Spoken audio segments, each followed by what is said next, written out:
Kırgız elinin kaada saltı, Kırgız elinin kadır barkı, Kırgızdı kırgız kılgan, Kırgızdı yıldız kılgan, kılımdardın kıyırın basıp ötkөн, ушул биздин ата бабадан калган ардактуу салтыбыз ат оюндары эмеспи? Аттан жыгылса да салттан жыгылбаган кадырлуу кыргыз элим, сиздерди ушул жылдын 23-сентябрында Чоң Канжыга айылында өтүүчү Абабыз Узакбайдын аш катмы мааракесине чакырабыз.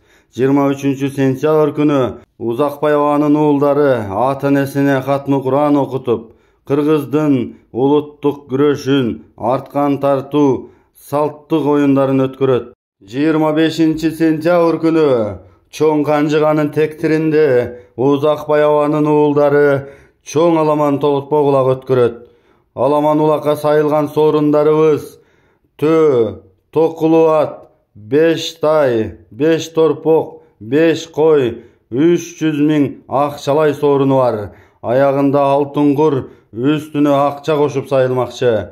Урматтуу улакчылар, келиңиздер. Конок болуп, жакшы оюн көрсөтүп, Кыргыздын улуттук баалуулуктарыны дагы бир ирет даңазалап, ата салтын улайлы. Биз сиздерди күтөбүз. Сиздерди терең урматтоо менен Узакбай аганын уул кыздары. Биздин дарек Жалал Абад обласы Сузак району Калмак Кырчындын ары жагындагы Чоң Канжыга айылында өтмөкчү.